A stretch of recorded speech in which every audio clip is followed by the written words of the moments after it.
C'est ici, à Athènes, que tout a commencé, au printemps 2010. L'État grec est surendetté, mais les autres pays de la zone euro tiennent à lui éviter la faillite.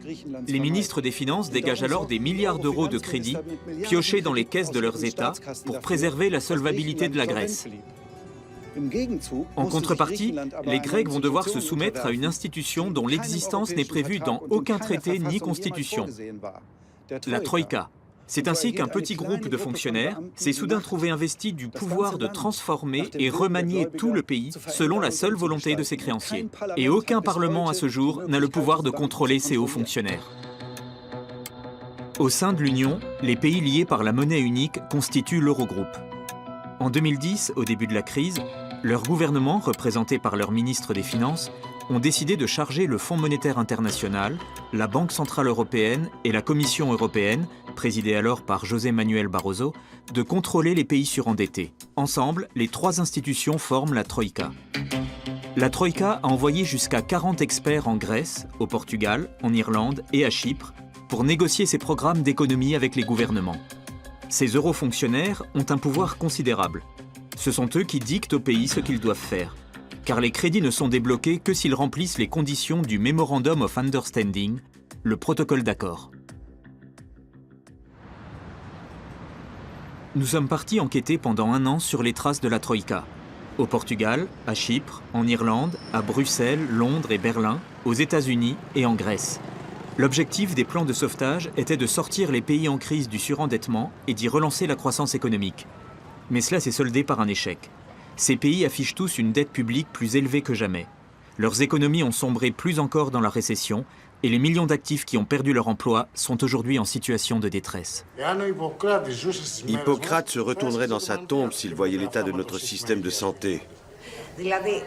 Mon pays est endetté. Des gens ont pris et détourné de l'argent. Mais nous, on n'y est pour rien, nous. Si je n'ai pas trouvé de travail d'ici juin prochain, je n'aurai pas d'autre solution que d'émigrer. Dans 30-40 ans, il y aura 4 millions d'habitants de moins au Portugal. 40% de la population? Oui. 60-70% des gens que je connais sont partis. 60-70% de tes amis sont partis? Oui. Ils ont immigré en Australie ou au Canada pour trouver du travail. Il n'y en a pas ici.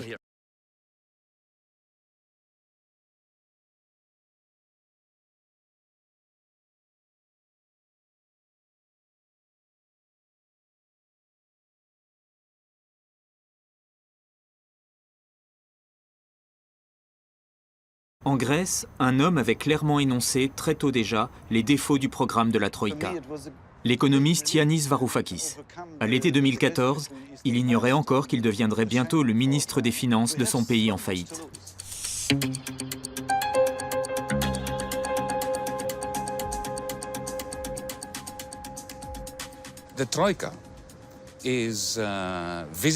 La Troïka visitait nos capitales, Dublin puis Lisbonne, et à Athènes, elle s'y conduisait comme ce vieux radin d'Ebenezer Scrooge à l'hôpital des enfants. Elle avait insisté pour qu'on licencie les femmes de ménage du ministère des Finances, déjà payées au SMIC, pour réduire les dépenses publiques.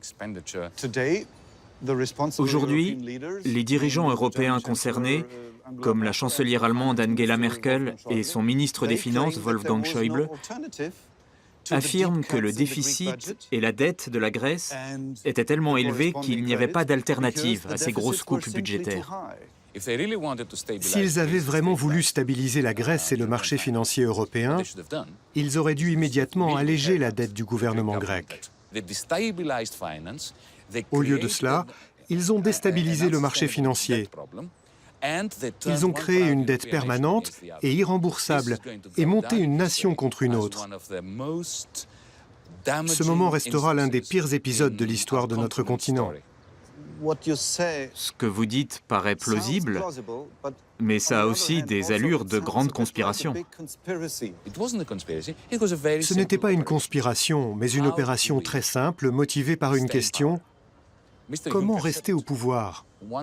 Monsieur Juncker l'a dit, nous savons ce qu'il faut faire, mais pas comment rester au pouvoir après. N'oubliez pas qu'avant 2008-2010, Tous les gouvernements, conservateurs ou sociodémocrates, soutenaient énormément le secteur financier. Nos politiques avaient une sorte de pacte faustien avec les banquiers. On vous laisse faire ce que vous voulez et vous nous versez un petit quelque chose pour financer nos États. Si bien que, quand la crise est arrivée, totalement inattendue pour eux, ils n'avaient ni la capacité analytique, ni l'autorité morale nécessaire pour dire à ces banquiers « Vous savez quoi ? Vous êtes hors jeu ». À l'origine, la crise est née de ce que, pendant des décennies, les gouvernements grecs ont dépensé plus d'argent qu'ils n'en percevaient. Malgré un taux d'endettement dangereusement élevé, la Grèce a profité, en entrant dans la zone euro, de taux d'intérêt en baisse. Ce qui a conduit certains politiques à créer des milliers d'emplois publics pour leurs amis et à lancer d'ambitieux projets comme les Jeux Olympiques de 2004. Le tout grâce à plus d'emprunts encore, accordés sans scrupule par des banques de toute l'Europe.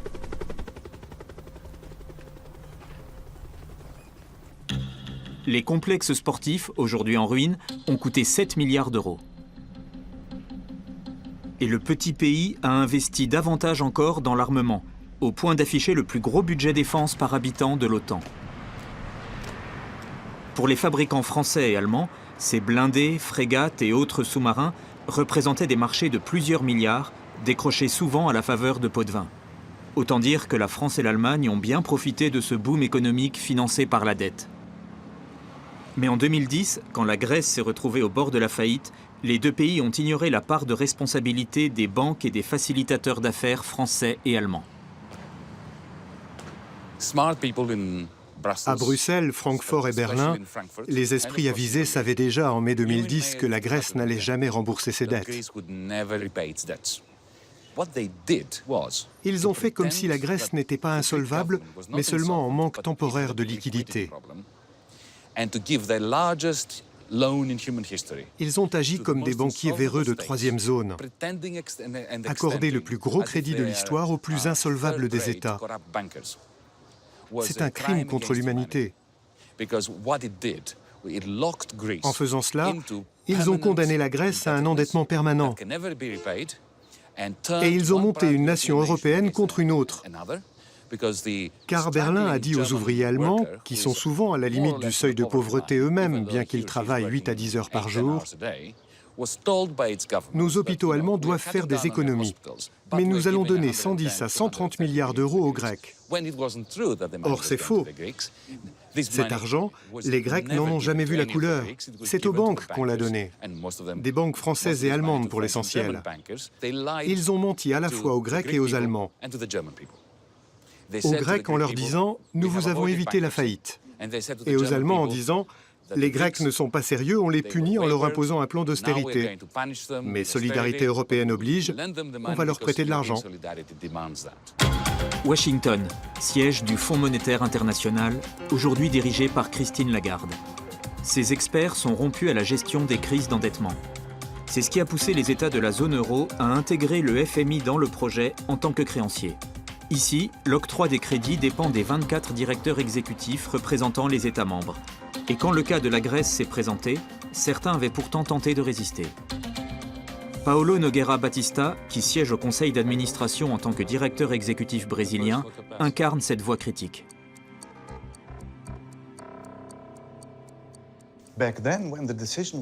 À l'époque, quand la décision a été prise, n'a-t-il pas été question de commencer par restructurer la dette publique de la Grèce? Par lui accorder une remise de dette pour qu'elle soit viable? Ça aurait été la solution la plus raisonnable, non? C'est exactement ce que j'avais écrit dans le document que nous avons présenté au conseil d'administration.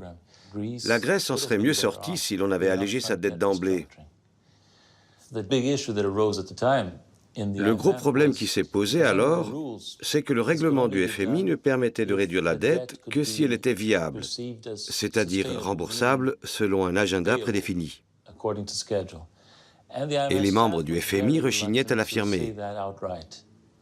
Alors ce qui s'est passé, et ce fut un rude moment pour le FMI, c'est qu'on a modifié le règlement pour l'adapter à la situation.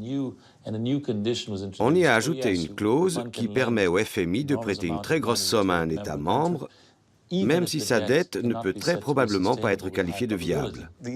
On aurait donc changé les règles internes du FMI du jour au lendemain pour la Grèce? J'ai été très choqué à l'époque par l'absence de transparence de la procédure. Il fallait éplucher un compte-rendu long comme le bras pour comprendre ce qui s'était passé. Ce n'était pas un point à l'ordre du jour? Non, pas explicitement.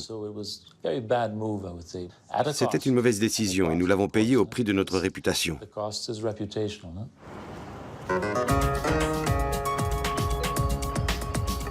Pourquoi les Européens ont-ils manigancé ce putsch secret au sein du FMI?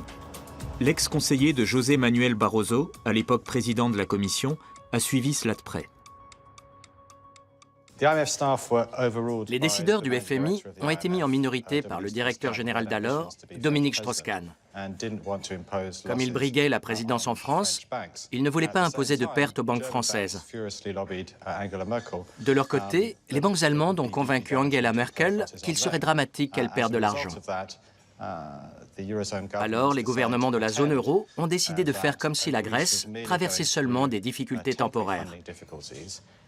Et ils ont contourné un principe essentiel du traité de Maastricht, la clause de non-renflouement. Ils ont prêté de l'argent à Athènes, non pas pour sauver la Grèce, mais les banques françaises et allemandes qui avaient eu l'inconscience d'accorder des prêts à un État insolvable. Connaissez-vous le montant des sommes en jeu pour les banques françaises et allemandes? Pour les banques françaises, 20 milliards d'euros. Pour les banques allemandes, 17 milliards. Et voilà comment on a évité d'accorder d'emblée une remise de dette à la Grèce, alors qu'on savait parfaitement bien quelles conséquences cela allait avoir. Le représentant grec au FMI de l'époque en a la preuve. La conversion de la dette était la grande absente dans ce programme. La remise de dette, vous voulez dire? Remise de dette et participation du secteur privé. Les Européens avaient imposé un plan de réforme drastique aux Grecs sur une période très brève, 3-4 ans. Et les experts du FMI doutaient dès le départ de son succès, le délai accordé pour combler le déficit budgétaire étant trop court. En mars 2010, les experts du FMI ont envoyé un email à la Commission européenne. Je peux vous montrer ce qu'ils avaient écrit. Volontiers. Ce programme va considérablement réduire le pouvoir d'achat dans le pays et y provoquer une profonde récession qui mettra sérieusement le tissu social en danger. Il l'avait dit dès le départ. Ça voudrait dire qu'on a sacrifié la Grèce sur l'autel de la stabilité du marché financier mondial? C'est exactement ça, oui.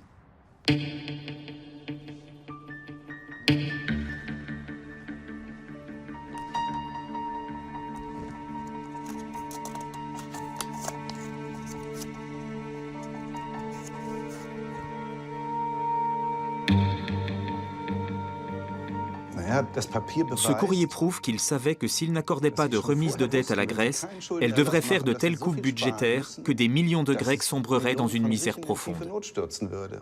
Et ils l'ont fait. En 4 ans, l'État grec a réduit ses dépenses d'un tiers. Rapporté à l'Allemagne, cela représenterait une économie de 390 milliards d'euros, l'équivalent d'un budget annuel de la République.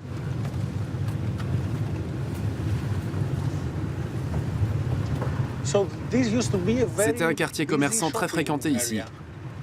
Et regardez, seul un magasin sur 2 est encore ouvert aujourd'hui.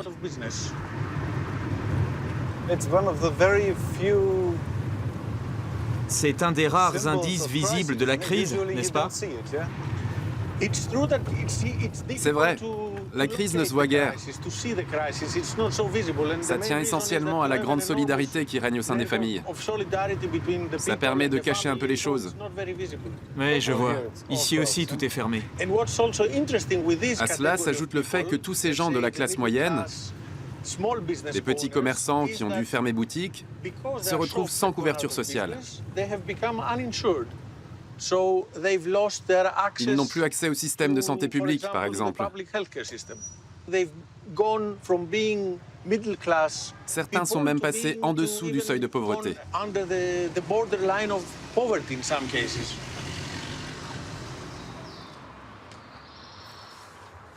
Κύριε Κώστα. Να σας γνωρίσω το Χάραλντ. Harald, voici Monsieur Costas. δεν είναι? Mr. Costas apologized for not Monsieur having Costas any nous light prie d'excuser l'absence d'éclairage et l'état du The magasin. store is in this state. Depuis combien de temps il est vide? 20 mois. Le loyer était de 900 € par mois. Puis 800, 700, 600 et maintenant 500 €. Presque à moitié prix, personne ne loue. C'était une rue commerçante. Mais il y a beaucoup de boutiques ici. C'était une rue très commerçante et aujourd'hui elle est morte. Qu'est-ce qu'on vendait ici? Des vêtements, femmes et enfants. Qu'est-ce que vous allez faire de ce local? Qu'est-ce que je peux bien en faire? Je le louerais même pour 400 €. Mais personne n'en veut. Personne n'a de quoi payer. Vous feriez mieux de le vendre ou de le donner. Le donner, oui, parce que le vendre, je n'y arriverai jamais. Merci beaucoup. Au revoir. Au revoir. Merci, au revoir.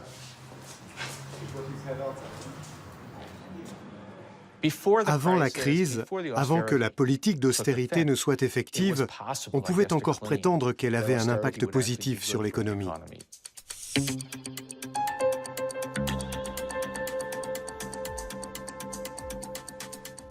C'était un avis répandu. Mais aujourd'hui que nous en avons l'expérience, le constat s'impose. En fait, l'austérité atrophie une économie, et dans des proportions bien supérieures à celles des réductions budgétaires. Quel a été l'impact de tout ça sur l'économie européenne? Il y a une corrélation évidente entre politique d'austérité et déclin économique.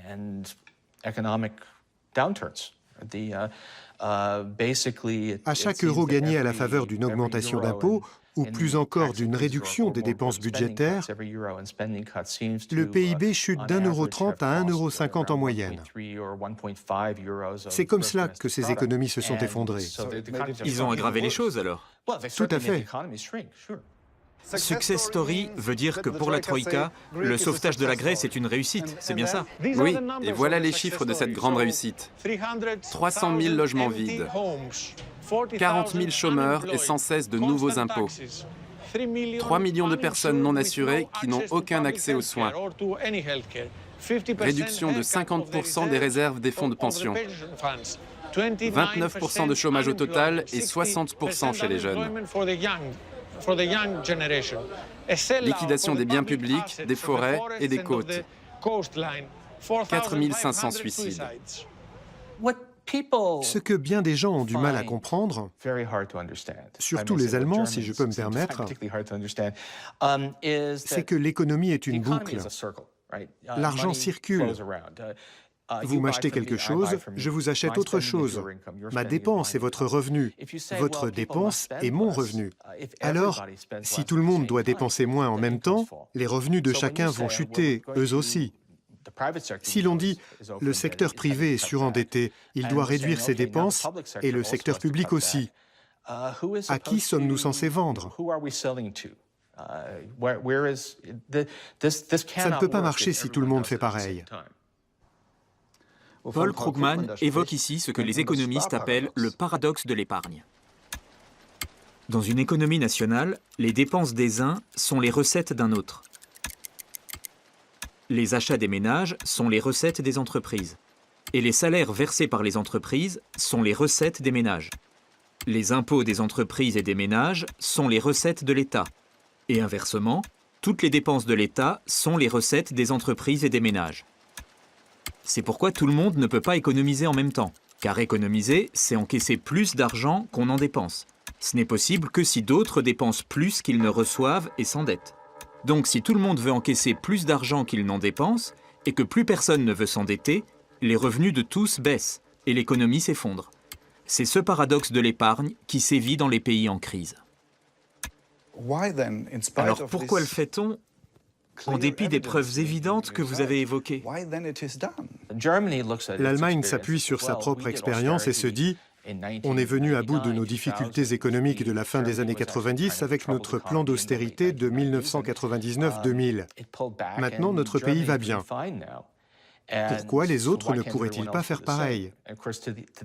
Eh bien parce que l'Allemagne s'en est sortie grâce à ses forts excédents à l'exportation et que ces derniers n'ont été possibles que grâce au boom économique financé par la dette dans des pays comme l'Espagne. Or aujourd'hui, l'Allemagne dit à l'Espagne « Faites comme nous, mais on ne fera pas comme vous ».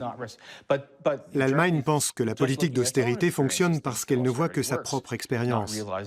Mais ça dépend du contexte. Parallèlement, l'activité économique a considérablement reculé en Grèce. Le gouvernement conservateur de l'époque a dû finalement réduire son budget santé d'1 tiers. Les conséquences sont désastreuses. 3 millions de Grecs, un quart de la population environ, n'ont plus accès à l'assurance maladie ni aux soins médicaux.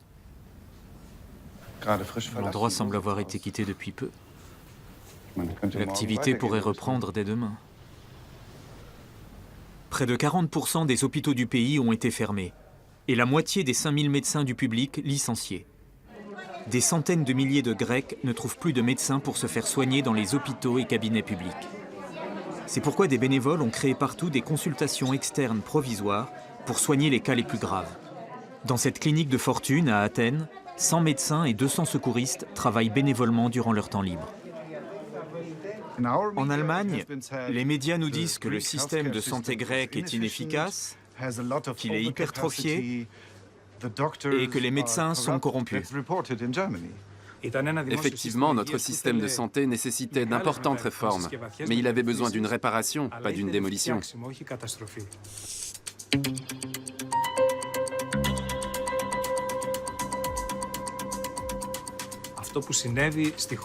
Or, on n'a absolument pas réparé les failles, qui ne manquaient pas pourtant. Bien au contraire. On a simplement fichu en l'air tout ce qu'il y avait de bien. Et aujourd'hui, dans mon pays, la Grèce, il n'existe plus de système de santé publique digne de ce nom. Avant, les malades atteints de sclérose en plaques touchaient une pension d'invalidité de 67%, mais elle est tombée à 35%. Cette diminution a pour conséquence que la majorité d'entre nous n'est plus assurée. On ne peut plus se payer de couverture sociale avec des revenus aussi faibles.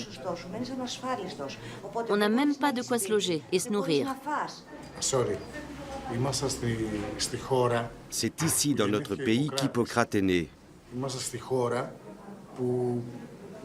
Notre pays est celui qui a transmis la médecine au monde. Je suis sûr que si Hippocrate voyait ce qui se passe avec le système de santé, il se retournerait dans sa tombe. Aujourd'hui, des centaines de gens meurent dans tout le pays. Des centaines par mois, pas par an. Ils meurent et ce chiffre n'apparaît nulle part. Mais nous, les médecins, nous le savons, car un malade qui n'a pas accès au système de santé publique est condamné à mourir. La Troïka prétend qu'elle n'est pas coupable, que c'était le gouvernement grec ou tel ministre qui ne faisait pas bien son travail. Mais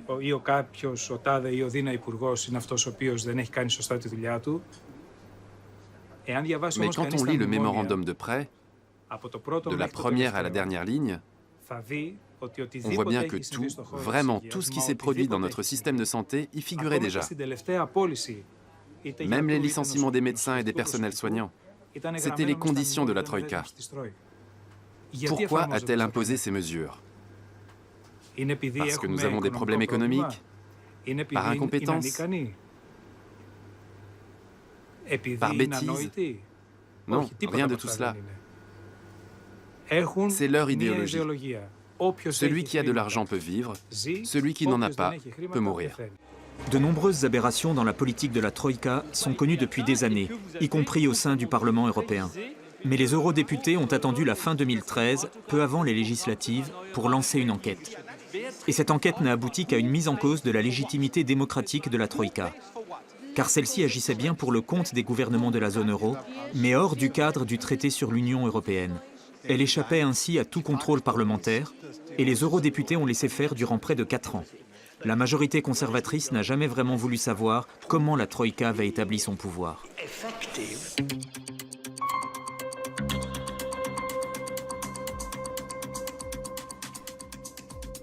C'est un monstre que l'on a créé là. La Troïka et ses mécanismes sortent complètement du cadre des institutions de l'Union européenne. C'était juste un accord intergouvernemental, ce qui montre bien qu'il manque quelque chose dans l'architecture de la zone euro.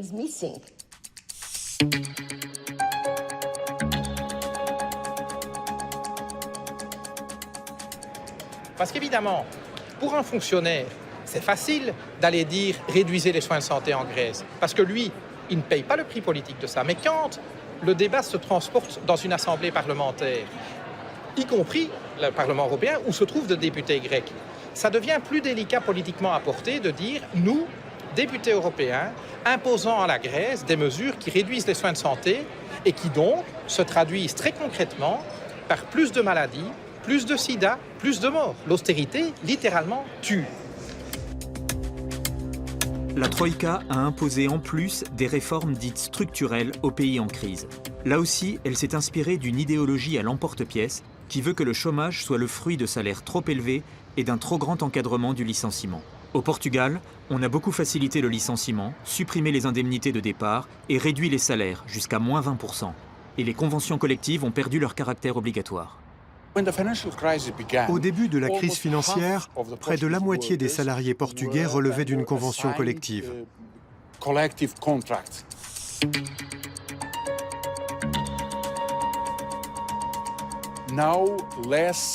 Aujourd'hui, ils sont moins de 6%. Les autres n'ont plus que des contrats individuels, qui les rendent très vulnérables face aux pressions exercées par leurs employeurs. On a démonté tout le système des conventions collectives ? Complètement, oui.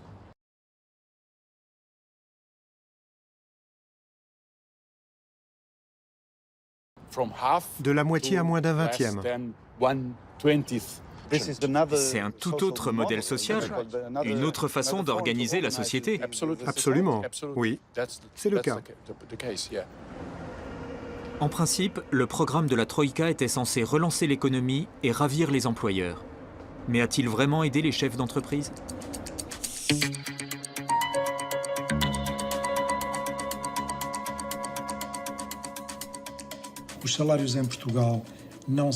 Les salaires sont peu élevés au Portugal. Le salaire minimum lui-même n'est que de 485 € par mois. Et le salaire moyen se situe autour de 1 000 €. Ne devrait-il pas se fier davantage à votre expérience d'entrepreneur sur le terrain qu'à leur analyse abstraite ? En effet, ils devraient prendre notre avis en considération. La politique des bas salaires correspondait à un modèle de développement qui est dépassé. Selon une enquête réalisée au sein de notre confédération d'entrepreneurs, la réforme du marché du travail n'est que la 7e des priorités. Nous l'avons clairement dit à la Troïka. Le Portugal a besoin de nouveaux modèles de développement reposant sur des produits à valeur ajoutée innovants et sur des salaires à la hauteur de ces innovations et de ces produits. Qu'est-ce que vous avez dit exactement aux représentants de la Troïka ? Nous leur avons exposé de façon répétée nos conclusions. Ils nous ont écoutés, certes, mais ils n'ont quasiment rien fait de ce que nous leur avions suggéré.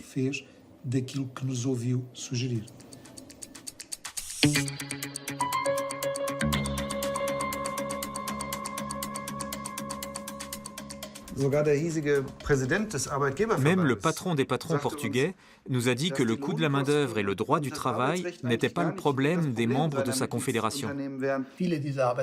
Nombre de ces réformes du marché de l'emploi ont été très utiles pour relever la compétitivité des entreprises. Mais le coût de la main-d'œuvre et le droit du travail ne font pas tout. Ces réformes du marché du travail auraient dû permettre à plus d'actifs de trouver un emploi. Mais c'est souvent le contraire qui se produit. Nous avons l'exemple d'un conducteur de bus qui travaille pour une grande entreprise de transport portugaise et dit gagner beaucoup moins qu'avant. Avant, comme chauffeur de bus, je pouvais toucher jusqu'à 1 300, 1 400 € chaque mois. C'était le salaire moyen d'un chauffeur en comptant les heures supplémentaires. Mais maintenant, on plafonne à 900 €. Votre patron est satisfait au moins? Est-ce que son entreprise est solide et prospère? Est-ce qu'il investit dans de nouveaux bus ou de nouvelles lignes? Non, ça ne marche pas comme ça. Il n'y a plus d'embauche et nos heures supplémentaires sont moins bien payées qu'avant. Ceux qui sont là travaillent plus, tout simplement. Ce genre de réforme du marché de l'emploi, qui vise simplement le travailler plus pour gagner moins, n'a-t-il pas exactement l'effet inverse, c'est-à-dire que le taux d'emploi baisse au lieu de monter? C'est ce dont le secteur économique a besoin pour être compétitif. Mais il me semble avoir lu dans vos rapports, en particulier le dernier que j'ai là, que les salaires avaient chuté de 8% en moyenne et que ce n'était pas encore assez. Si le Portugal fait ça et que les pays concurrents lui emboîtent le pas, on va se retrouver dans une véritable course à la baisse des salaires à l'échelle européenne ou même à l'échelle mondiale. C'est ce que les Américains appellent le « race to the bottom ». Quand est-ce que ça va cesser? Quand va-t-on dire « le coût de la main-d'œuvre est assez bas, on peut s'arrêter là ».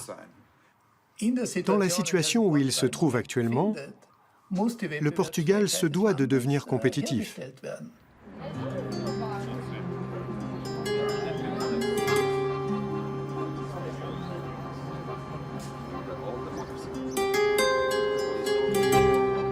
Je travaillais dans une agence de voyage. Et elle a fermé? Non, mais comme j'étais la plus jeune, c'était la solution logique. Ah, le plus jeune et le premier licencié. Et maintenant, je suis au chômage. Moi aussi, je suis au chômage. Quel métier faisiez-vous avant? Je suis ingénieur technico-commercial.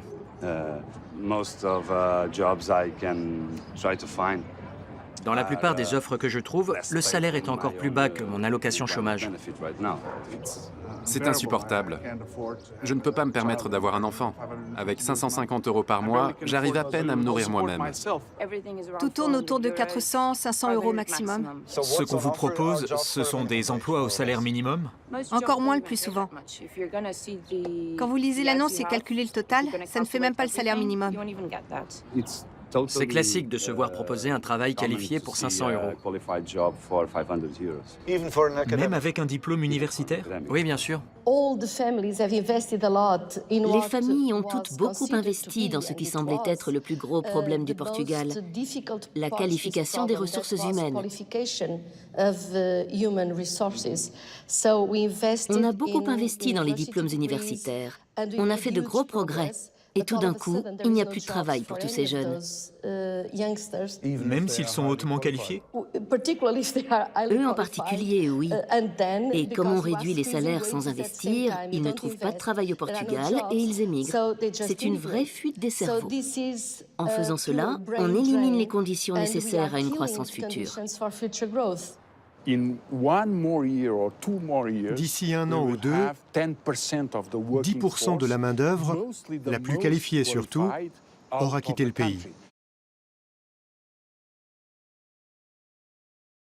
C'est une tragédie démographique. L'Institut national des statistiques estime que si ça continue encore quelques années, nous retomberons à 6 millions d'habitants.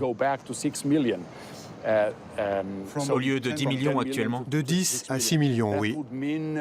C'était notre population moyenne au XIXe siècle.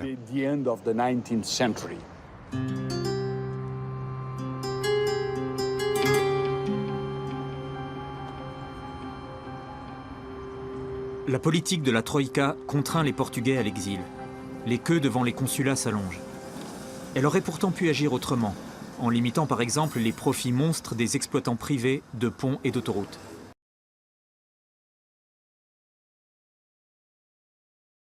Mais à ce niveau, selon l'ancien juge à la Cour des comptes Carlos Moreno, rien de conséquent n'a été fait. Et quand ses confrères de la Cour constitutionnelle portugaise ont déclaré les coupes budgétaires anticonstitutionnelles, la Commission européenne les a traités d'activistes politiques, nous rappelle la juriste et députée portugaise Isabel Moreira. Même en Irlande, l'élève modèle de la Troïka, seuls les petites gens paient le prix de la crise.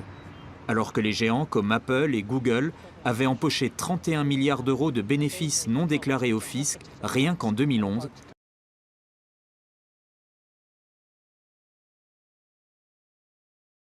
comme l'a révélé l'économiste James Stewart. Les élites sont épargnées. À la classe moyenne et aux pauvres, tous les sacrifices. En Grèce, la Troïka a imposé des licenciements massifs, notamment celui des 595 femmes de ménage du ministère des Finances. Ces dernières ont manifesté des mois durant et installé un campement au pied du bâtiment. Une persévérance qui a stimulé les contestataires et alimenté la campagne. Le nouveau ministre des Finances leur a déjà rouvert les portes du ministère, car leur licenciement, loin de constituer une économie, enrichissait les agences d'intérim privées. Et parallèlement, le salaire minimum avait considérablement baissé, sous la pression de la Troïka.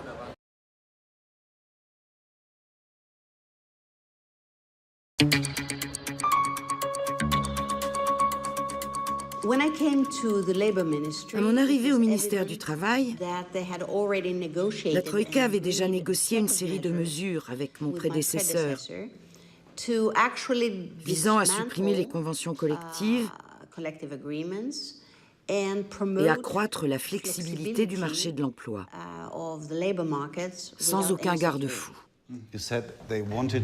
Ils voulaient vraiment supprimer les conventions collectives ?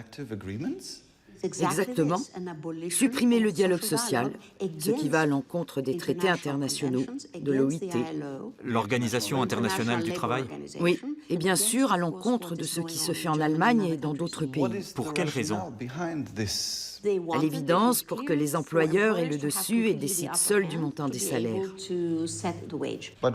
N'était-ce pas une façon de signer l'arrêt de mort des syndicats aussi ? Ils sont allés plus loin encore. Ils voulaient que le gouvernement puisse seul imposer les modalités en matière de salaire minimum et de règlements salariaux. C'est bien qu'aujourd'hui, le gouvernement a le droit d'imposer ses conditions. Mais c'est une nouvelle forme d'économie planifiée. Voilà pourquoi le dialogue social était mort en Grèce.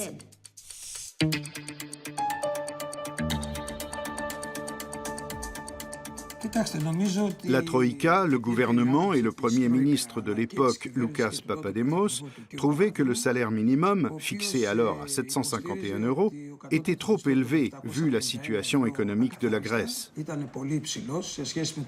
Ils voulaient donc le revoir à la baisse. Or, ni les syndicats, ni même les employeurs n'étaient de cet avis. Tous les partenaires sociaux avaient signé le mémorandum adressé au gouvernement. Regardez, je l'ai ici.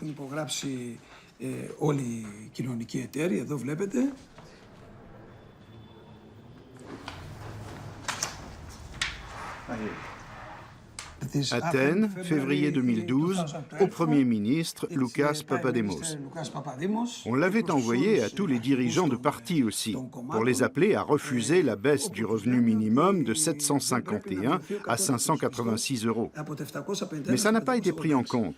Le montant du salaire minimum a quand même été réduit, mais par décret gouvernemental, sans passer par le Parlement.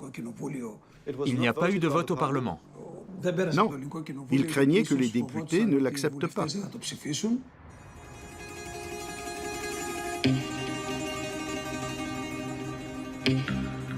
Le SMIC grec s'élève à 586 € par mois désormais. Avec ce passage de 4,41 € à 3,44 € de l'heure, 3,5 millions de ménages ont plongé plus encore dans la pauvreté. Le nouveau gouvernement promet de revenir à l'ancien montant.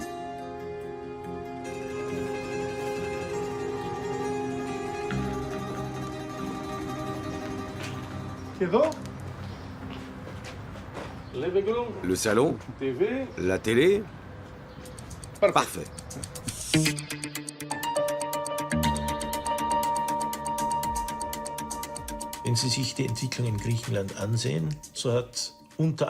Si vous suivez l'évolution de la Grèce, vous verrez que son salaire minimum, excessivement élevé, a quasiment ruiné l'emploi dans le secteur de l'exportation.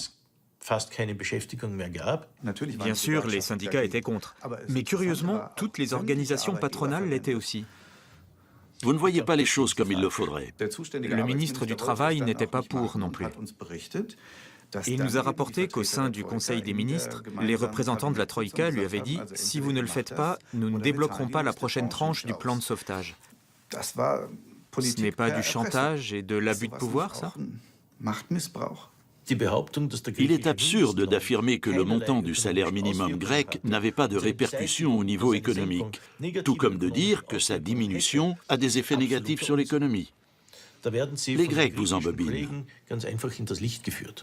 Moi aussi, je serais sceptique si les syndicalistes étaient les seuls à tenir ce discours. Mais quand j'entends des économistes tout à fait classiques qui travaillent pour des banques ou des organisations patronales dire que ça n'a servi à rien si ce n'est à aggraver les choses, chez moi, le doute s'installe. Ce que j'ai entendu de la bouche du ministre grec des Finances et de toute une série d'économistes grecs est très différent. Dans tous les pays en crise, la tarification, les conventions collectives, la réforme et la libéralisation du marché de l'emploi font partie des plans de redressement. Or, le traité sur l'Union européenne stipule que la Commission n'est pas compétente en matière de tarification, conventions collectives et négociations salariales. Comment se peut-il alors que des fonctionnaires de la Commission, qui d'un côté n'ont pas compétence dans ce domaine, se l'approprient au sein de la Troïka et y fassent exactement le contraire de ce que stipule le traité? N'est-ce pas une violation du traité de Maastricht pour le compte de l'Eurogroupe? La réponse, vous la connaissez déjà, j'imagine. Mais je vais vous la donner quand même. Tout ce qui s'est fait dans ces pays en crise ne relevait pas des activités de l'Union européenne dans le cadre de la procédure législative ordinaire. Il s'agissait de mesures mises en œuvre dans le cadre de l'Eurogroupe, de la zone euro, par des institutions particulières. Et il n'était pas là-bas en tant qu'organe législatif, mais en tant qu'expert de l'Eurogroupe. Le traité sur l'Union européenne permet-il qu'une seule et même personne endosse ces deux rôles différents? Non, absolument pas.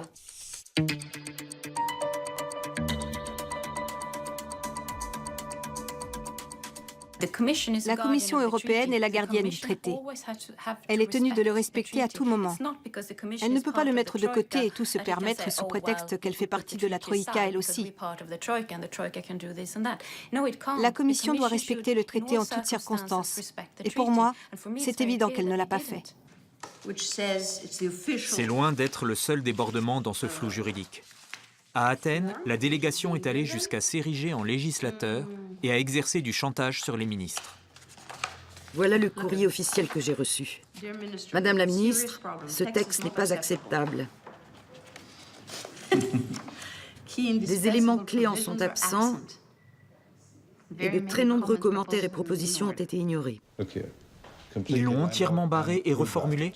Ils effaçaient le texte et en mettaient un nouveau à la place. Il y a eu beaucoup d'allers-retours comme ça. Ils ne se contentaient pas de commenter vos projets?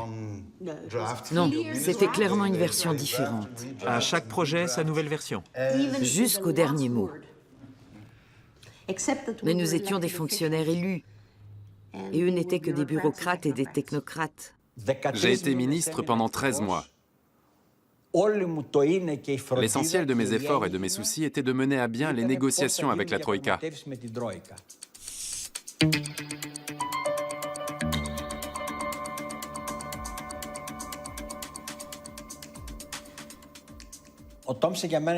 Paul Thompson a été un négociateur hors pair. Comment vous a-t-on traité, vous, un ministre, un élu? Il y a eu du chantage. Et on a humilié mon pays. Un soir, à 23 h, j'ai reçu un coup de fil de lui. Il m'a dit « Cela dépend de toi si la Grèce obtient ou non la prochaine tranche de crédit de 8 milliards d'euros. » Tout ça parce que M. Thompson voulait un symbole de soumission.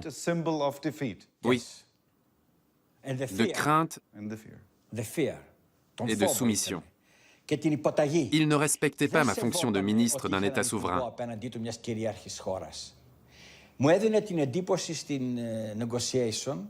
Pendant les négociations, j'ai eu l'impression qu'il me considérait comme le représentant d'un pays non seulement endetté, mais aussi corrompu.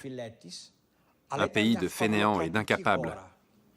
Je crois qu'il a pris tout cela sur un plan personnel. Il avait soif de vengeance. Il voulait nous humilier, montrer qu'il avait raison. Ce que l'ancien ministre décrit là est stupéfiant. La façon dont ce genre de négociation se déroule, dont le chantage s'exerce, dont l'humiliation fait partie intégrante de la procédure, honnêtement, je n'imaginais pas que c'était à ce point. Et surtout que tout ce qui importait, c'était de servir les intérêts personnels de l'autre.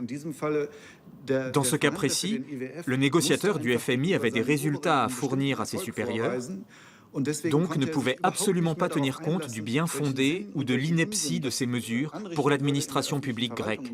Il s'en fichait royalement. Tout ce qui lui importait, c'était d'arriver à imposer ceci et cela. Le pire qui puisse arriver à un pays, c'est de tomber sous la coupe de bureaucrates internationaux qui croient savoir mieux que lui ce dont il a besoin. En Grèce, par exemple, l'ampleur de l'intervention reste stupéfiante. Le programme de la Troïka est si détaillé que l'on dirait un programme de gouvernement complet. N'est-il pas très risqué, en général, de confier un tel pouvoir à des fonctionnaires non élus qui ne sont redevables devant aucun Parlement? Ils peuvent faire ce qu'ils veulent. En effet, je pense que c'est un problème majeur pour l'Europe, ces fonctionnaires non élus qui décident de tout à Bruxelles. Les technocrates apatrides, comme les appelait De Gaulle. Cette bureaucratie internationale existe aussi à Washington, bien sûr. Et j'en fais partie moi-même. Je suis tellement loin des problèmes. Je ne suis jamais allé en Grèce et je n'ai jamais observé la réalité sur place. J'aimerais vraiment pouvoir y aller. Dès que l'occasion se présentera, j'irai. On ne peut pas vraiment sentir les problèmes d'un pays dans un environnement protégé comme Washington ou Bruxelles. Et il est dangereux pour un pays que des décisions cruciales pour l'avenir de ses citoyens reposent entre les mains de gens qui ne connaissent pas la situation. Quand il s'agissait de favoriser les élites, la Troïka a fermé les yeux.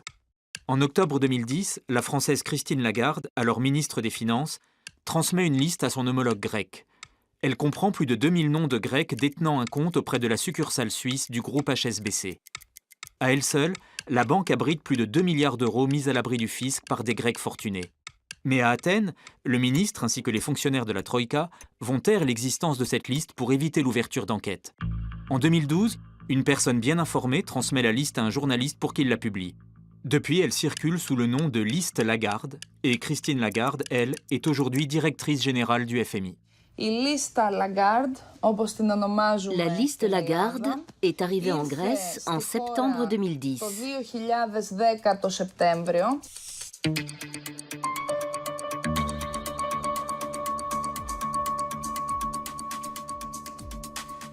Combien de ces évadés fiscaux présumés ont été poursuivis 4 ans après?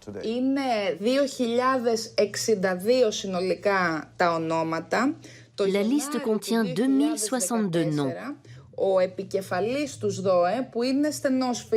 En janvier 2014, le chef de l'autorité chargé d'enquêter, un proche du Premier ministre Antonis Samaras, a déclaré que des contrôles avaient été menés pour 6 personnes. C'est incroyable, mais facilement explicable. Car sur cette liste, il y a des politiques, des parents de politiques et une série de gens impliqués dans ce que nous qualifions aujourd'hui en Grèce de système de collusion frauduleuse.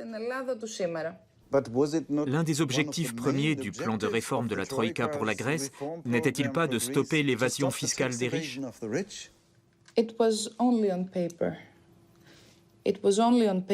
Sur le papier, uniquement. C'est apparu de manière saisissante lors de la procédure devant la commission chargée d'enquêter sur la liste Lagarde.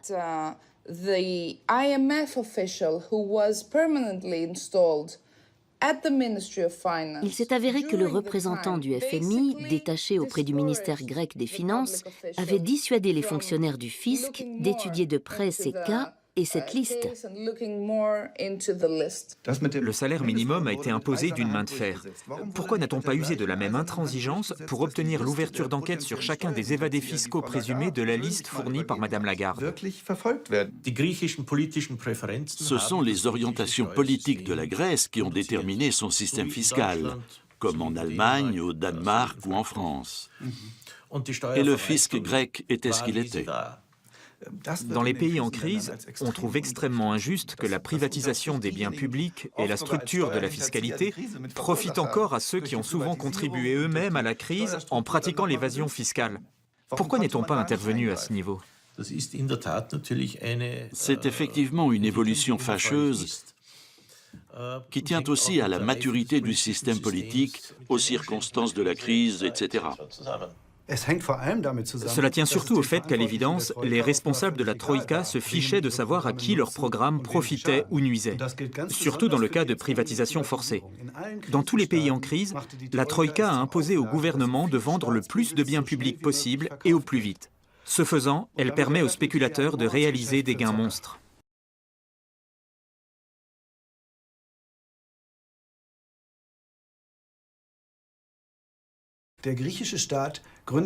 L'État grec a même créé le TAIPED pour vendre et valoriser ce qu'il possède, des bâtiments officiels aux îles, en passant par le réseau électrique. Ce fonds privé bazarde tout à la manière d'eBay, et le Parlement n'a même pas son mot à dire.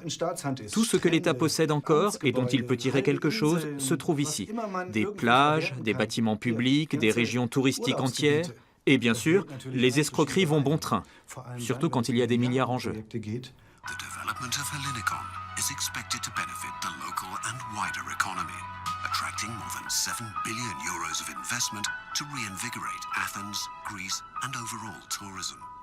Ce clip présente le projet du gagnant de l'un des plus gros appels d'offres de l'État, la privatisation de l'ancien aéroport d'Athènes, réaménagé en 2004 pour les Jeux Olympiques.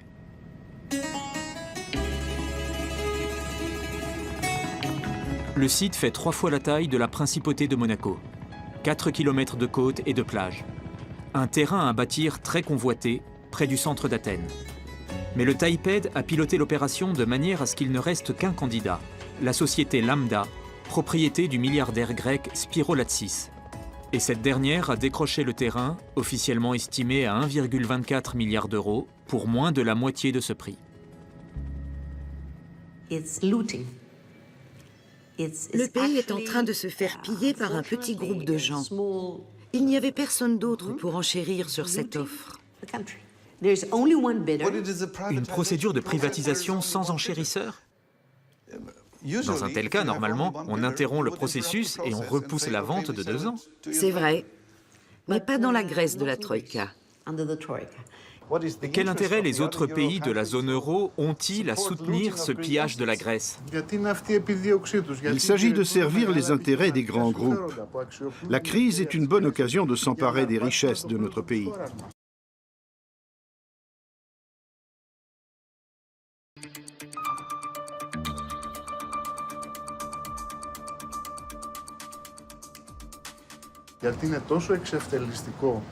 C'est un prix ridicule qui suffira tout juste à rembourser quelques mois de la dette. Ça n'a aucun sens. C'est l'ex-ministre des Finances Giannis Tournaras qui a orchestré tout cela. De nombreux Grecs que nous avons rencontrés considèrent qu'on est en train de brader leur pays à des investisseurs étrangers. L'immense site d'Ellinikon, par exemple, qui fait 3 fois la principauté de Monaco. J'ai l'impression que vous vous trompez dans vos calculs. Vous oubliez que les investisseurs vont aussi investir ici. Mais vous le faites en dépit de l'opposition de la population concernée. Chaque euro investi dans le projet Ellinikon génère 5 euros dans l'économie grecque, grâce à l'effet multiplicateur. On parle de plus de 50 000 emplois, mais ça ne repose sur rien. C'est une histoire à dormir debout. Le contrat lui-même a-t-il été rendu public? Nous ignorons tout de son contenu. Plusieurs députés ont exigé la publication des faits à de nombreuses reprises, afin que le peuple grec soit en mesure de juger sur pièce. Mais le TAIPED, le fonds chargé de conduire les privatisations, est une société privée. Et en tant que tel, il n'est pas tenu de divulguer ces informations. À qui profite la vente du site d'Ellinikon exactement? Qui sont ces investisseurs? Ο κύριος Λάτσης, που μέσω της Lambda Development φαίνεται να αποκτά Spiro Latsis et Lambda Development vont très certainement obtenir le site. Το πρόσωπο που υπήρξε Spiro Latsis est l'homme à qui appartenait l'Eurobank. Et par ailleurs, il est très lié au groupe EFG, lui-même associé au plus gros dépôt inexpliqué placé sur un compte suisse. L'affaire n'a pas été élucidée, mais son nom figure sur la liste Lagarde. Et pourquoi la Troïka n'est-elle pas intervenue? Elle aurait pu le faire, non?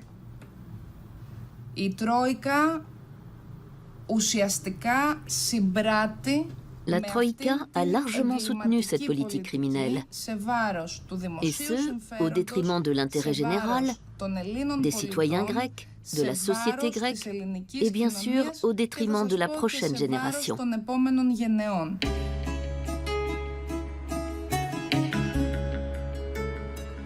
Ellinikon n'est pas un cas isolé. Dans tous les pays européens en crise, les citoyens perdent des milliards dans la liquidation de biens publics qui leur appartiennent de droit. Tout y passe, même l'eau, alors que la France et l'Allemagne ont suspendu sa privatisation chez elles. Et les groupes censés racheter les compagnies grecques sont ceux que l'on a écartés depuis longtemps ailleurs. Pour Maria Kanelopoulou, qui se bat contre la gestion de l'eau par le secteur privé, il rafle tout ce qu'il reste de l'argenterie grecque. Le réseau portugais, modernisé très récemment, s'apprête à tomber entre les mains des mêmes groupes. Et d'après José Gonçalves, responsable d'un service municipal de distribution d'eau, ils n'auront pratiquement pas à investir pendant 10-15 ans, par contre ils toucheront aussitôt de gros bénéfices. On s'est mis à vendre des biens publics pour pouvoir survivre. De sobrevivência.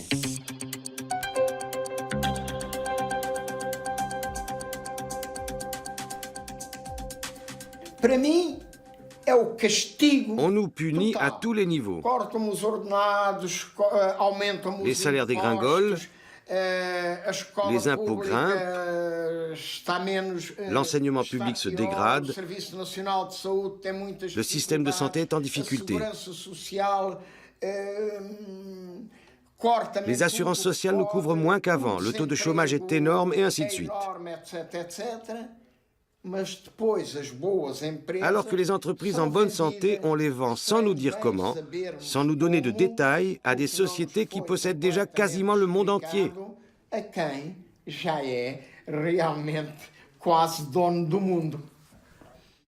Ne serait-il pas plus avisé d'exclure l'eau de ces plans de privatisation pour montrer à ces gens que l'on prend leurs difficultés au sérieux?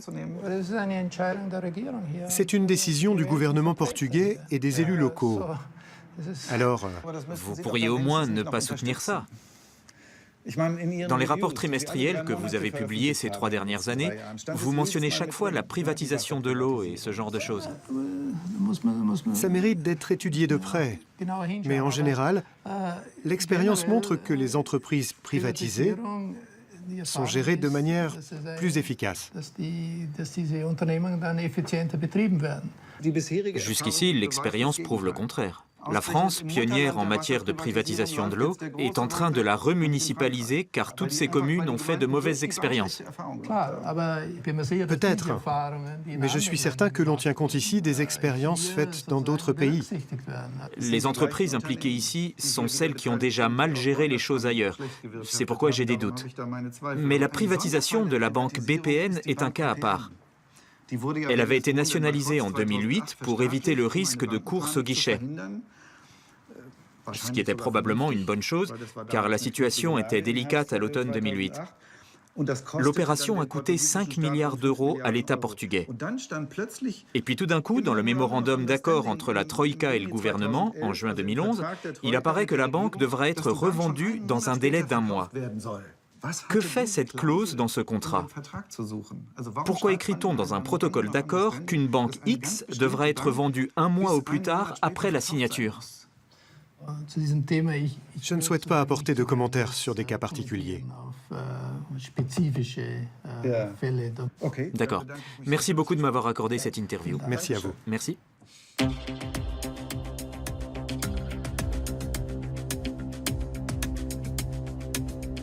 Cette vente précipitée de la BPN, plus ou moins imposée par la Troïka, ne s'est manifestement pas faite dans le respect des règles.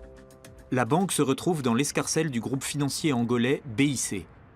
Et ce n'est sûrement pas un hasard si le directeur de la branche portugaise est Diogo Freitas do Amaral, ex-ministre issu du parti au pouvoir à Lisbonne. Mais personne ne veut me fournir de détails. Le représentant du FMI n'est pas le seul à se taire. Nous n'avons essuyé que des refus de la part du fonctionnaire concerné à la Commission européenne et du gouvernement portugais. Nous avons interrogé le ministre des Finances, le ministre du Travail, le ministre d'État, tous ont nié en bloc. Le Parlement a tout de même créé une commission d'enquête et João Semedo, membre de l'opposition, a mis des détails étonnants en lumière.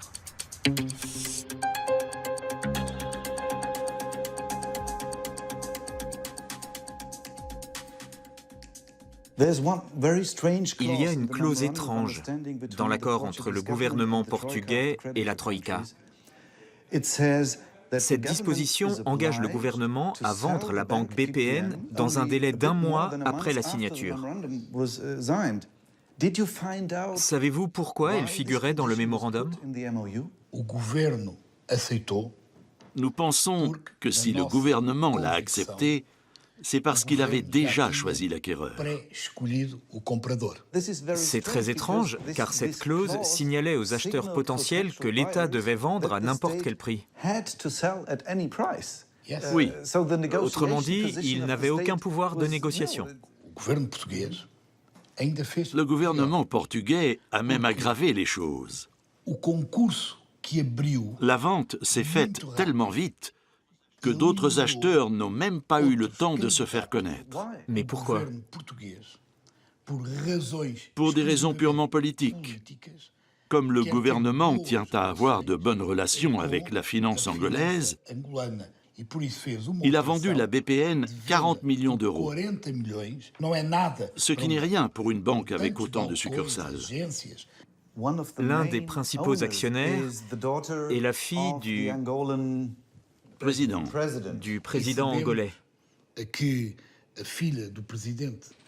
Nous savons que la fille du président de la République d'Angola a été impliquée à de nombreuses reprises déjà dans toutes sortes de versements et de financements illicites.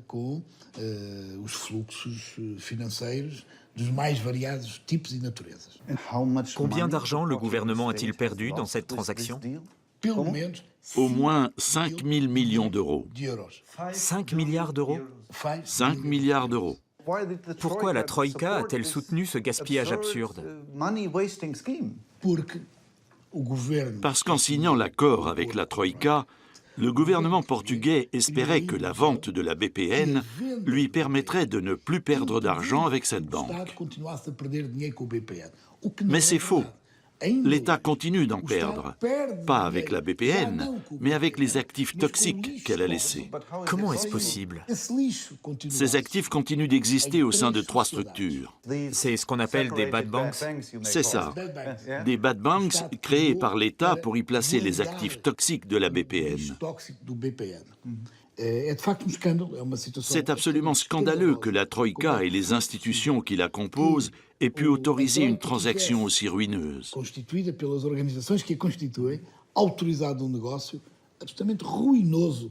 Autrement dit, les institutions de la Troïka contribueraient à camoufler des relations suspectes, voire corrompues?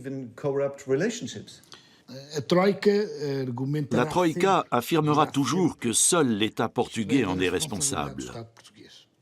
Jamais elle ne reconnaîtra sa responsabilité, alors que c'est elle qui a orchestré la vente de la banque. C'est d'autant plus stupéfiant qu'il s'est produit quasiment la même chose en Grèce au même moment. Là aussi, la Troïka a forcé le gouvernement à risquer des milliards d'euros de pertes en lui faisant vendre les banques nationalisées. Après l'échec du premier plan de sauvetage grec, les gouvernements des autres États de la zone euro ont dû se rendre à l'évidence. Sans remise de dette, l'État grec courait droit à la faillite. Si bien qu'en 2012, l'Eurogroupe a contraint les créanciers privés de l'État grec, c'est-à-dire les banques et investisseurs, à le soulager de 108 milliards d'euros. Mais comme on avait attendu 2 ans pour le faire, les banques grecques ont été les plus touchées par cet allègement de la dette. La plupart des autres, allemandes et françaises surtout, avaient déjà tiré leur épingle du jeu. Si bien que les Grecs ont dû s'endetter de 50 milliards d'euros supplémentaires pour sauver leur banque du naufrage. Dès lors, les 4 grandes banques grecques étaient nationalisées de fait. Mais la Troïka a forcé la Grèce à les reprivatiser au plus vite et à n'importe quel prix. Ce qui est déjà fait en partie, avec des conséquences absurdes. Des fonds d'investissement américains ont acheté des actions de banques grecques à prix sacrifié et ils font d'énormes profits. La société de John Paulson, par exemple, grand patron américain de hedge funds, a annoncé près de 6% de bénéfices au premier trimestre 2014, rien qu'avec des titres grecs. Combien d'argent l'État va-t-il récupérer lors de la revente des banques à des investisseurs privés? Juste une partie, les 2 tiers environ. 2 tiers? C'est une assez bonne estimation du désastre devant lequel nous nous trouvons. La Troïka a fermé les yeux sur le processus de recapitalisation des banques grecques, soit par complicité, soit par bêtise. Mais comme les représentants de la Troïka à Athènes sont des gens instruits, très malins, je penche plutôt pour la complicité. Quand je vois ce que l'État grec a payé pour une action de l'Eurobank et ce que les fonds d'investissement américains ont versé pour le même titre, je me dis c'est pas possible. On ne peut quand même pas renoncer comme ça à plusieurs milliards alors que chaque euro est vital. Vous faites erreur si vous pensez que l'on a délibérément offert quelques milliards à je ne sais qui. C'est tout simplement qu'une quantité phénoménale d'argent s'est perdue dans la fusion du système bancaire grec. Ça ne fait aucun doute. J'ai abordé la question avec Theodoros Pantalakis, qui a lui-même dirigé l'une des banques nationalisées. Je lui ai demandé pourquoi les Grecs n'avaient pas pu procéder comme les Américains et conserver ces banques jusqu'à ce qu'elles redeviennent rentables et puissent être revendues avec un bénéfice. Il m'a répondu que cela aurait certainement été faisable, mais que le gouvernement grec avait cédé aux exigences de ses créanciers qui voulaient qu'ils revendent les banques au plus vite.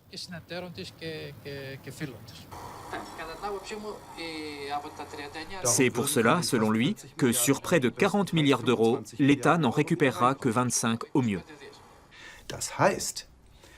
Ce qui suppose une perte de 15 milliards d'euros pour la Grèce, l'équivalent des économies réalisées sur son budget santé depuis 2010.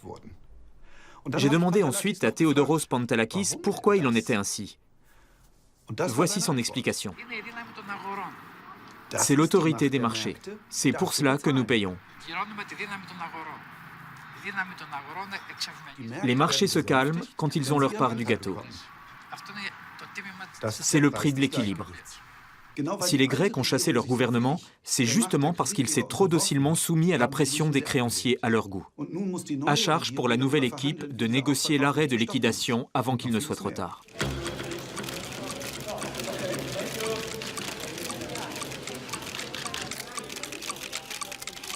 Monsieur Varoufakis, vous avez dit que vous ne pouviez pas poursuivre le programme en cours, qu'il en fallait un autre. Quelles conditions du programme actuel votre gouvernement n'est-il pas prêt à satisfaire ou en mesure de satisfaire? Si l'on classe les nombreuses affaires de corruption et de pillage des deniers publics, de la plus grave à la plus insignifiante, on s'aperçoit que le programme de réforme actuel ne s'attaque qu'aux petits problèmes et délaisse complètement les gros. Voilà pour le premier point.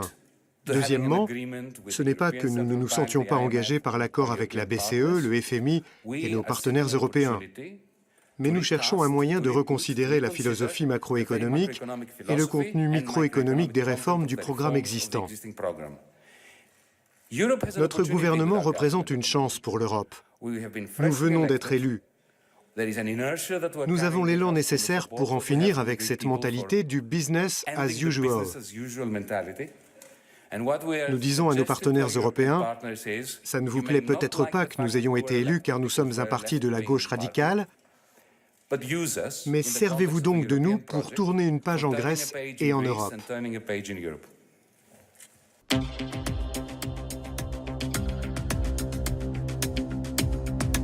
Chypre est le dernier pays de la zone euro à avoir eu besoin de crédit d'urgence début 2013 suite aux spéculations malheureuses de ses banques.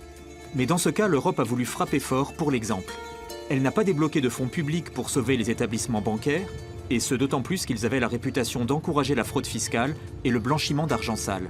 C'est pourquoi les ministres des Finances de la zone euro ont obligé le gouvernement chypriote à faire assumer les milliards d'euros de pertes par les clients des banques, contrairement à ce qui s'était fait dans tous les autres pays en crise. Mais il s'est produit quelque chose d'étrange. Afin d'éviter que la course au guichet ne s'étende à la Grèce, la Troïka a contraint les banques chypriotes à vendre leurs filiales grecques, et ce à un prix extrêmement bas. De nombreux Chypriotes en déduisent qu'on les a escroqués de plusieurs milliards d'euros. Est-ce possible ?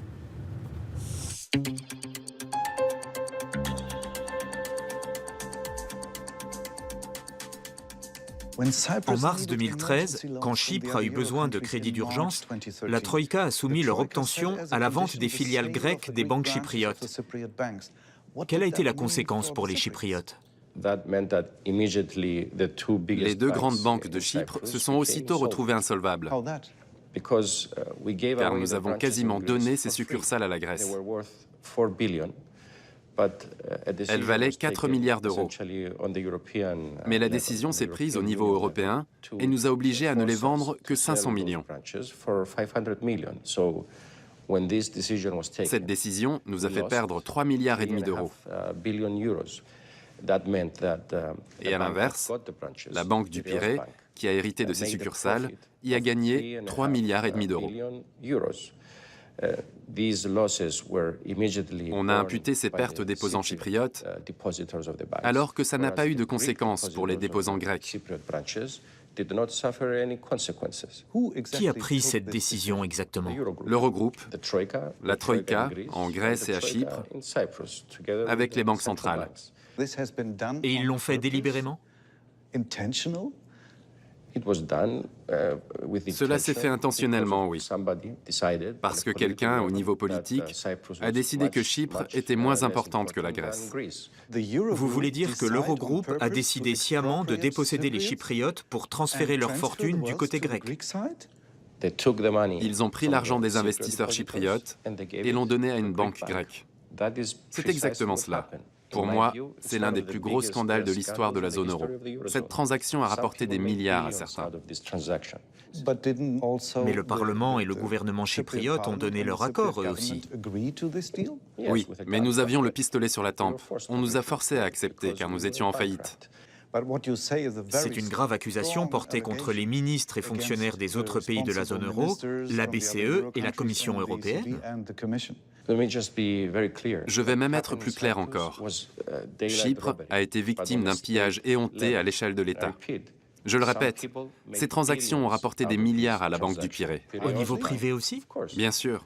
Le PDG de la Banque du Pirée, Michael Salas, avait des créances douteuses dans l'une des banques vendues. Il en avait pour plus de 150 millions d'euros. Et cette créance a été annulée au moment de la transaction. En gros, nous leur avons donné notre argent. Que savez-vous du rôle de la Banque centrale européenne ici ? Je pense que son rôle est très discutable et qu'il doit faire l'objet d'une enquête. C'est une accusation grave, non ?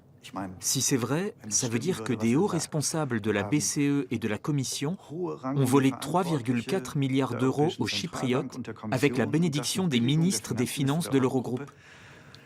Tout ça dans un pays dont le PIB n'est que de 17 milliards d'euros. La banque grecque à qui ces crédits et autres investissements ont été transmis a annoncé 3 semaines plus tard un bénéfice de 3,4 milliards d'euros. Si cet argent avait été à la disposition des banques chypriotes, on n'aurait jamais dû l'enlever des mains des déposants de ces banques.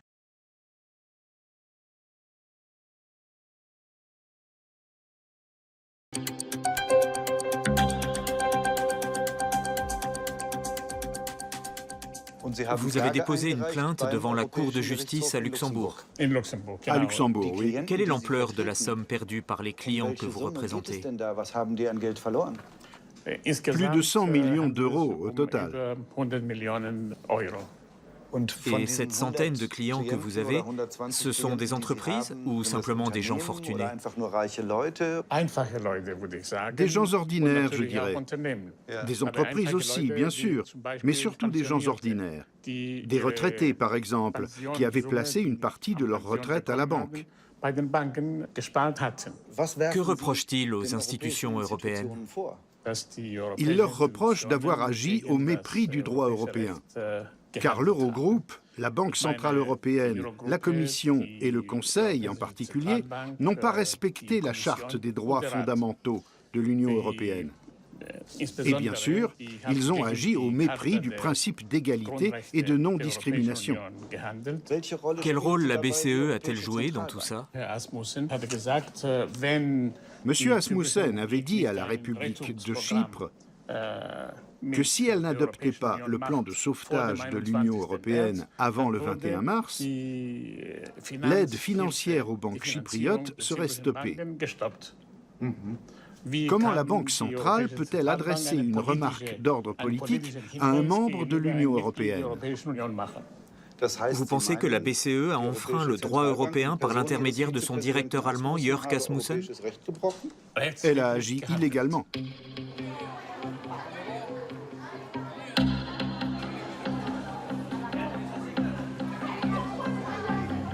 Si procès il y a, Michael Saris sera un témoin important, car c'est lui qui, en tant que ministre des Finances, a mené les négociations pour Chypre.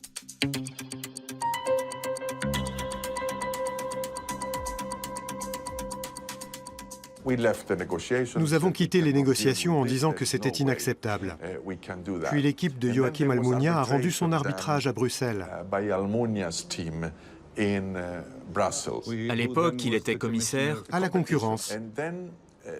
La décision est tombée et ils ont aussitôt fait un profit de 3 milliards de dollars. Ça veut dire que la banque grecque insolvable avait été sauvée du jour au lendemain. N'est-ce pas injuste? Si, et ils nous l'ont dit sans détour. Soit nous acceptions le plan et tout ce qui allait avec, notamment des pertes pour les déposants, soit nous quittions la zone euro.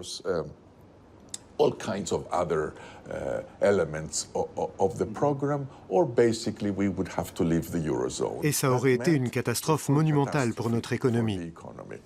Alors on n'avait pas le choix. C'était marche ou crève.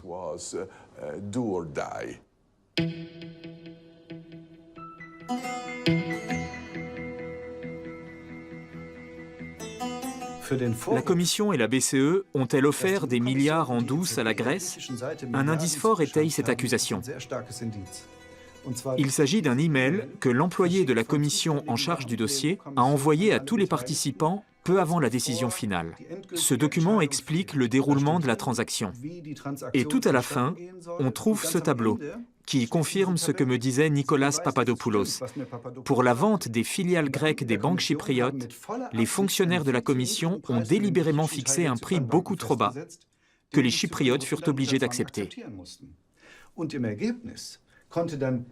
Et un mois plus tard, la Banque du Pirée, heureux acquéreur des succursales des banques chypriotes, affichait un accroissement de capital de 3,4 milliards d'euros. La Troïka semble bien avoir fait cause commune avec une banque grecque.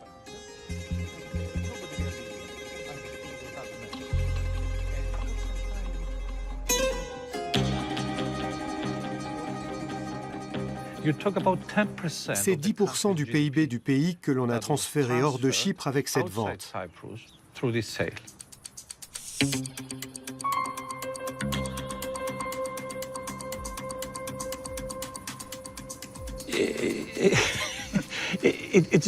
Ça ne sent pas bon. Les Chypriotes veulent des explications. Des erreurs ont été commises et quelqu'un doit en payer le prix. Mais le prix fixé était manifestement excessif et seuls les petits l'ont payé. Nous ne disposons pas d'assez d'informations pour juger s'il s'agit d'erreurs ou de corruption, mais ce genre de question ne peut pas continuer de planer au-dessus des institutions européennes. Il me paraît essentiel de lancer une enquête au niveau européen. Allez-vous vous battre devant le Parlement nouvellement élu pour initier d'autres enquêtes sur des affaires passées? Il n'y a pas eu d'enquête et il n'y aura pas de commission d'enquête parce qu'il n'y a pas lieu d'en nommer une. Beaucoup de gens ne voient pas les choses du même œil. Je comprends, mais il faut avoir les compétences pour en juger. Est-il vraiment impossible de demander des comptes aux responsables au sujet des erreurs commises? Je le maintiens, l'action de la Troïka a été un grand succès. L'action de la Troïka était nécessaire. Le Parlement l'affirme aussi à une large majorité. Et il n'y avait guère d'alternative au travail de la Troïka.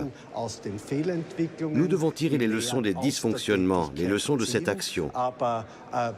Mais avec le recul, il est évident que c'était la seule possibilité que nous ayons. Et ces succès nous donnent raison.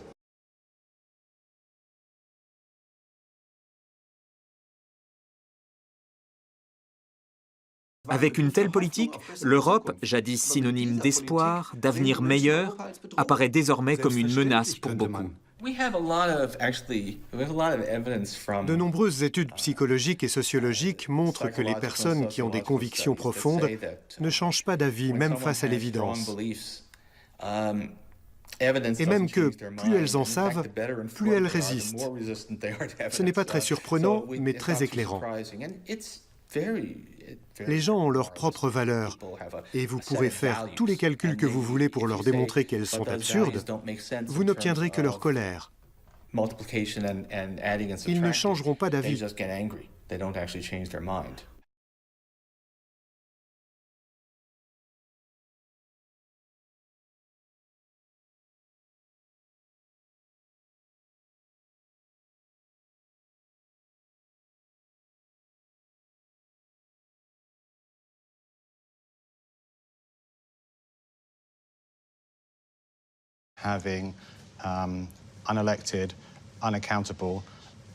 Ces fonctionnaires non élus, non redevables et souvent incompétents qui décident à Bruxelles du sort des gens dont ils ignorent tout et qui ne peuvent pas leur demander de compte, ça ne fonctionne pas.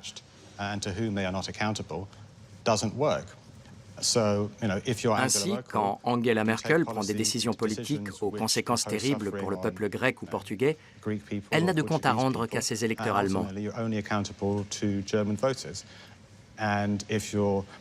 Et quand on travaille à la Commission, on y est à vie. Bien sûr, on doit des comptes à son supérieur, mais certainement pas pour les souffrances que l'on a pu causer.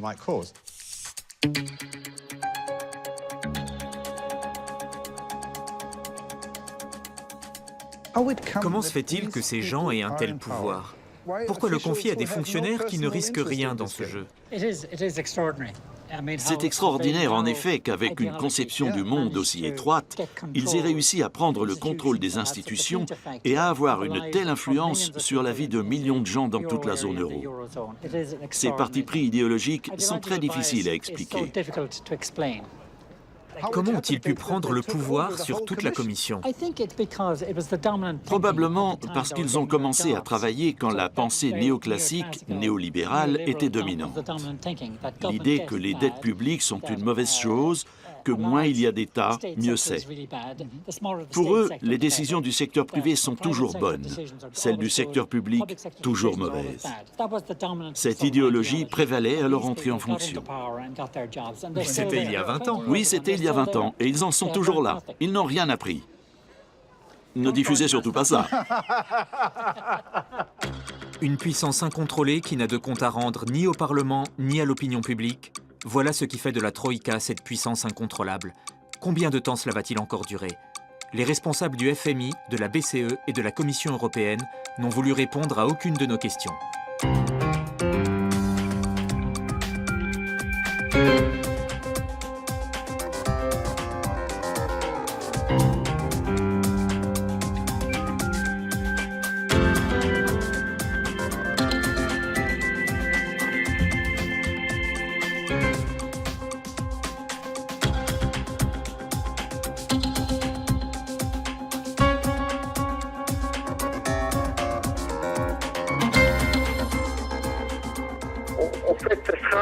le règne du fric roi au service d'une oligarchie, et ça sera marche ou crève, comme au temps de l'esclavage aux temps antiques. Simplement, il y aura Internet en plus, uniquement pour les plus riches.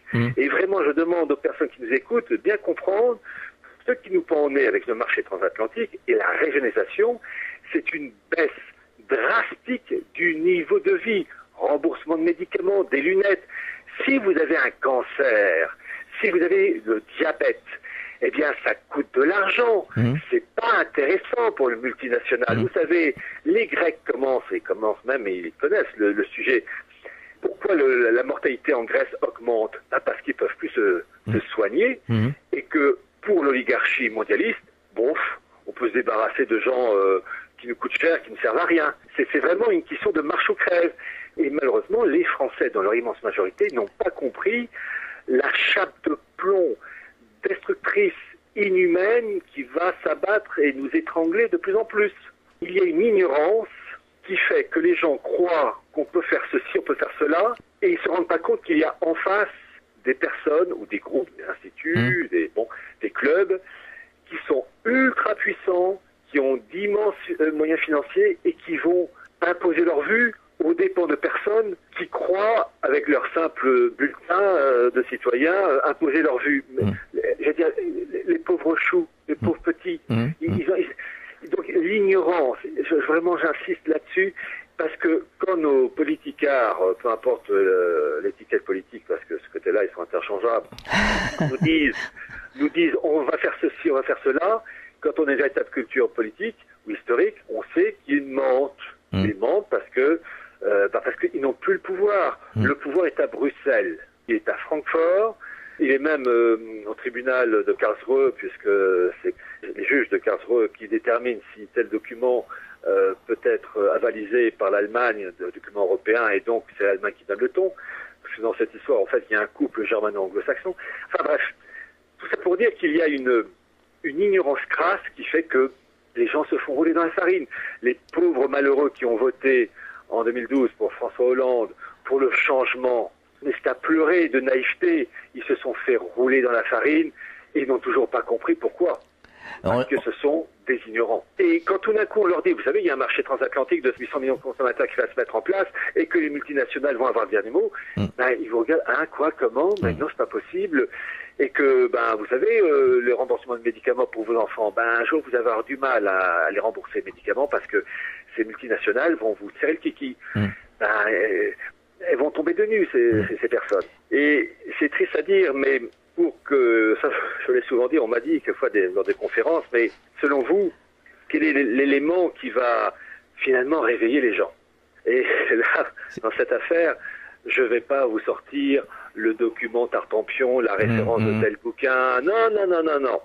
L'élément qui fera vraiment que les gens sortiront de leur torpeur, il tient en une expression très courte, c'est quand le frigo sera vide. Ah oui, tout à fait. Voilà. Quand le frigo sera vide, on ouvre quoi ce soir? Bobonne dira à son mari ou à son petit ami, il n'y a plus rien.